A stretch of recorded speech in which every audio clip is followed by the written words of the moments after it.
Okay, so a few years ago I did my top 10 favourite sports and I did a list. I got the whiteboard out and I did a list and I explained why I did and didn't like certain things and why certain sports didn't make the list and why some had slipped down the list and why some had gone up the list. Well, I've decided to cut it down to my top five, and there's going to be some interesting omissions, I think, from this list, and also the top five will surprise some people, especially newer viewers to the channel, considering the amount of content we put on the channel. So at number five is possibly the most popular sport globally, and that's football, also known as soccer in some parts of the world, like North America and in Australia, for example. Now, this is why it's number five. I love the international game at tournament level, so World Cups, Euros, Copa Americas, right? Love it at tournament level. I also like knockout competitions like the FA Cup. I don't, however, really enjoy the day-to-day grind of a regular league season anymore. Also, another reason why football is not as high as it once was when I was a kid, it was my favourite sport as a kid, is the constant scandal. I think there's a lot of player scandal right now.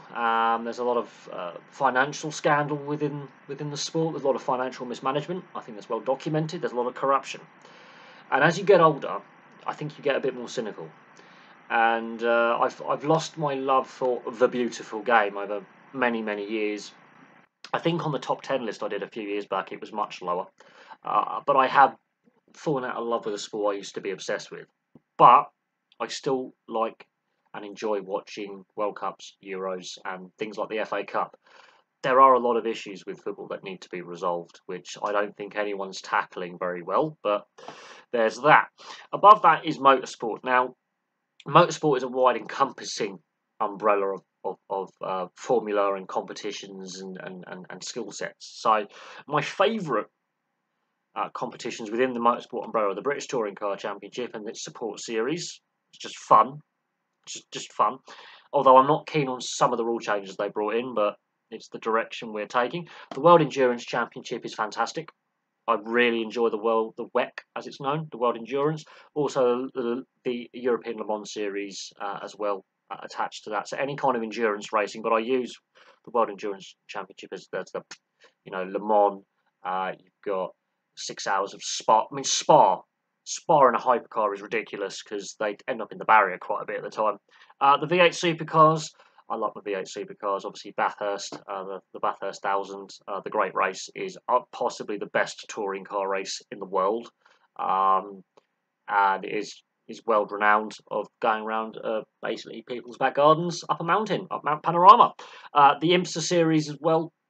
That's sort of similar to the World Endurance Championship. It does have hypercar classes in it, and LMP2 classes in it, but also it covers things like touring cars, GT racing, anything IMSA related is fantastic. And of course the TCR competitions as well, which is a cheaper version of the touring car competitions. It's a more streamlined version. You can operate teams on really small budgets. They're more basic touring cars, but they are fun. And of course, you've got the DTM, which I think has lost some of its attraction for me. The DTM back in the 90s was fantastic because that was proper saloon, supercharged saloon car racing with AMG, Mercedes, BMW. You had Audi, you had Volvo. You had some of the best European saloon cars going around places like the Nürburgring in Hockenheim at like 140, 150 mile an hour. They were brilliant. They've gone more to a GT style racing, and I'm not keen on some of the regulation changes. Still a damn good series to watch. Number three, we currently have a World Cup going on. That's rugby union. Now, the club game is a mess. Now, I do like Major League Rugby. I do appreciate what the North Americans are trying to do there. I think they've grown their league particularly well. I think it's a fun league to watch. Okay, it's not the standard we expect in the Southern Hemisphere or Europe, but it's fun to watch, and you can see that they're taking to it really well. They're enthusiastic about it. But I prefer watching rugby union when it comes to the internationals like the Six Nations and the World Cup and the Rugby Championship. The club game for me is badly governed, financially unstable, a lot of issues which we can discuss to death.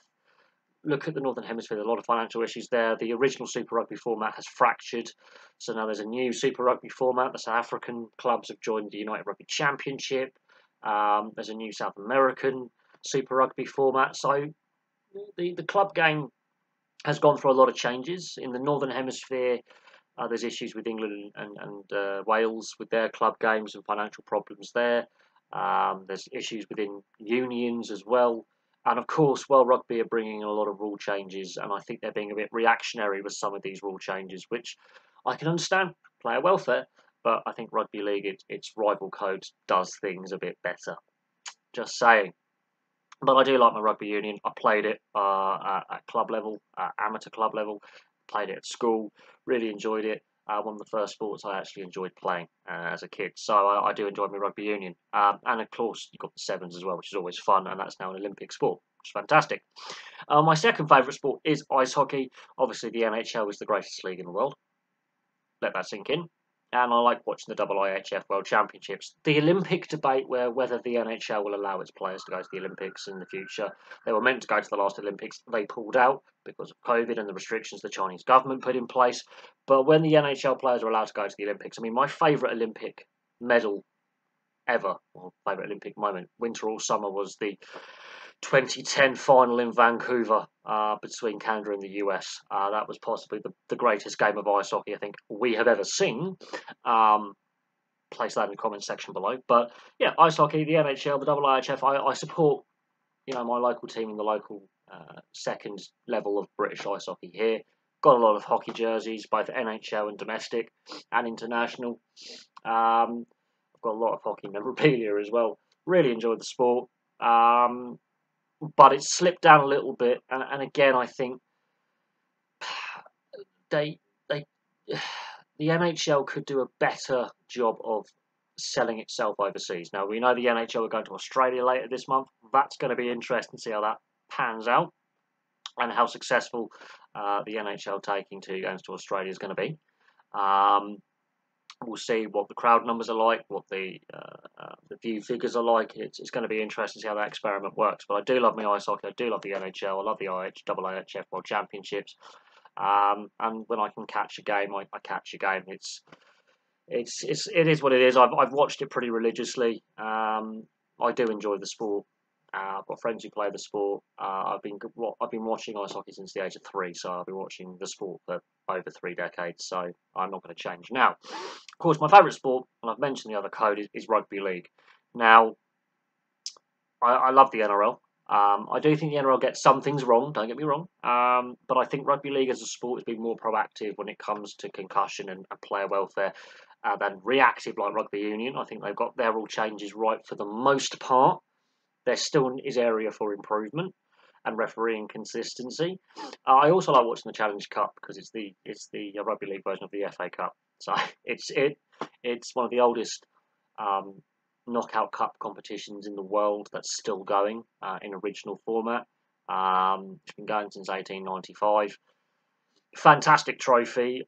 There are issues surrounding the Challenge Cup, and there are issues surrounding rugby league on how it promotes itself, both domestically in the UK, in France, in Australia, in New Zealand, and then globally as well.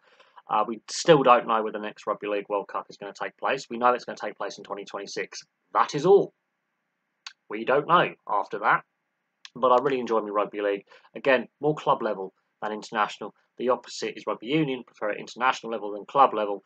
So you can see where the issues lie with both codes. Rugby league, the issue lies at the international level. Rugby union, the issues lie at the club level. But there's my 5 favourite sports. Notable omissions. Cricket doesn't make the top 5. There's issues with cricket. I don't think it's governed particularly well. I think there's too many formats now, including the 100. Who wants the 100, really, apart from a couple of broadcasters and the ECB? No, get rid of that. Put it back on free-to-air coverage. It's a thing. The ECB got greedy with the broadcasters, took it off free-to-air coverage, and viewership's dropped. Now, it's starting to bounce back again, but it's not on the levels it was 20 years ago. Other notable omissions, and there's no F1. There's no, rallying. I still like rallying in motorsports. That's just fun. Just watch a rally video. But F1, falling out of love with it. So I cast F1 as separate from the rest of motorsport. F1, even before Liberty Media got the rights, falling out of love with it. Yeah, just don't enjoy it. I look at things like basketball, baseball, American football's fallen down the list. I was to do like a top 10 or top 15 or top 20, snooker, tennis, the winter sports. Now, I've got ice hockey in there. I do love my winter sports. But the issue is you only get to rewatch them at the Winter Olympics. And the IOC and the Olympics have had a difficult time since COVID, I would have thought. The viewership figures weren't great for Tokyo. They weren't great for Beijing either. And there was a lot of issues with the IOC. But I do love, look, I appreciate some of the bravery a downhill skier has got to have. I appreciate some of the bravery a bobsledder or a luger has got to have going, at speed with not a lot of protection, really. If you crash in bobsleigh, you crash in downhill skiing, you're in serious trouble and can die. They are brutal sports on the body. I remember watching the Lillehammer Games in 1994.